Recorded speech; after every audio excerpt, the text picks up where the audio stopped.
the reigning, defending,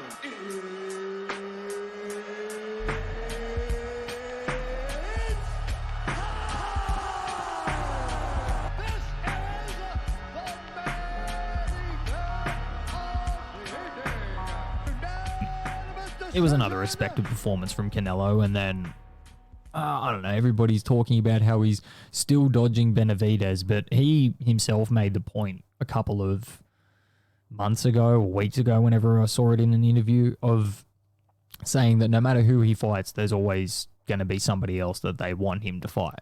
Doesn't matter. As soon as he said, even if I go and fight Benavidez, then they're going to turn around and say, well, why aren't you fighting this guy? He said it literally never ends. Yeah, it doesn't. No. It doesn't, because people see one thing and then it's like, oh, okay, well, he beat that guy now. Yes. Which he said he reiterated it again in the post-fight. He said, like, I fought this guy, and then they said, oh, but you haven't fought this guy. So I went and fought him, and then they're like, yeah, but you haven't fought this guy. He said, so they're consistently going to make excuses against me.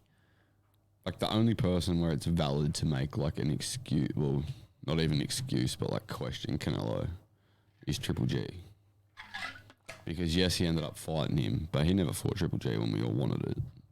Yeah, that's true, but nobody fought Triple G when we all wanted it. No, like, Canelo had the WBC belt and vacated it, so he didn't have to fight Triple G. But like, nobody wanted to fight Triple G. Yeah, but that was when we wanted the fight. Yes, is my point. Like, that's why Triple G's not looked at as an all-time great. The only reason he's not looked at as an all-time great is because all the all-time greats, in quotation marks, saw him coming and went, I'm going to get rid of this world title that I, worked blood, sweat, and tears for. Yeah, because this scary Kazakhstani man wants to take it from me. Yeah, but I just hate it when people are like, oh, I fought everyone people have wanted me to fight. Yeah, you might have done it, but you didn't do it when we wanted to see it. Yes. Like with Triple G. Which I think is literally waited for him to age. Which I think is why people especially get their back up about situations like this with Benavidez. Benavidez is in his prime at this point in time. It's now looking like, because like in the whole build up to this fight, he's now going up to light heavyweight to fight a returning Alexander Vosdik to, I assume, potentially move towards a light heavyweight title shot. Yeah, but I think the only reason he's done that is because Canelo hasn't taken the fight. That's my point. Like, I think he got weighted out of an opportunity. And I don't think he's going to really, like, if he's going to go up to 175 and allow himself that extra 7 pounds or whatever it is, you're not going to then turn around and worry about, like, 'cause he's a star in himself. It's like if he can get a fight against somebody like Bivol or Benavidez in the next, like, year, why would you bother? Yeah, the only thing is the payday. Because that's the only reason to bother. That's it. The money that comes with Canelo's name. But that's becoming, like, with this whole Saudi move, like the whole Saudi movement into boxing, Turki al-Sheikh, sign of the cross, as always, savior of boxing. That whole name brings money thing is now becoming less of an issue. Like, obviously, yes, we saw it in, we assume whatever purses were for the weekend would have been huge for Mongolia, probably the biggest he's ever seen in his life. Then you've got a couple of weeks ago with Devin Haney making more money than he ever did fighting against, he fought, George Kambosos over here for 2 unified world titles, and unified titles bring a whole lot of sanctioning fees and stuff like that. None of that would have added up to the amount of money that he made fighting Ryan Garcia, purely because Garcia has a name. But my point is, with these people moving in and financing these promoters, you don't particularly need to have a name anymore, because you could say that really, like, Beterbiev and Bivol are boxers. The only reason anybody wouldn't know Bivol is because he beat Canelo.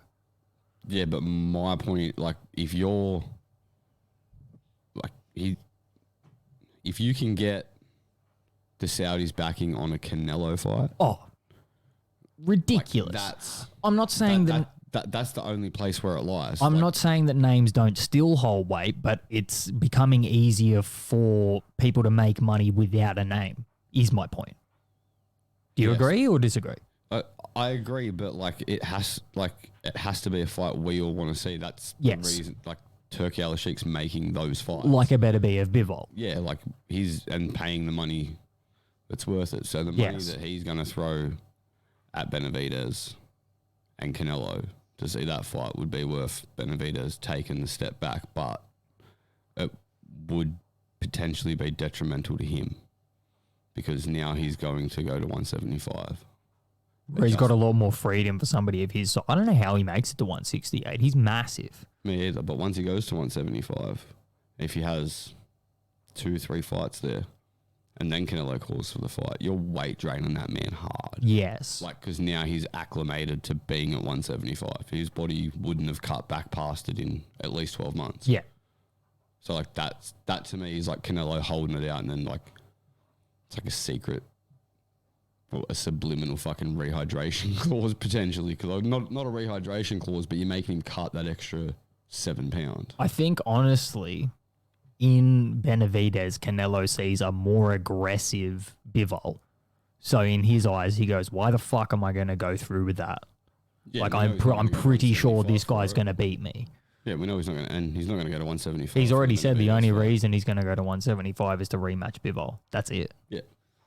So, like, what do you do? And I did see some news that apparently he's slated to fight Jamal Charlo later on this year, who would be making a 3-year return to the ring. Yeah, it's stupid.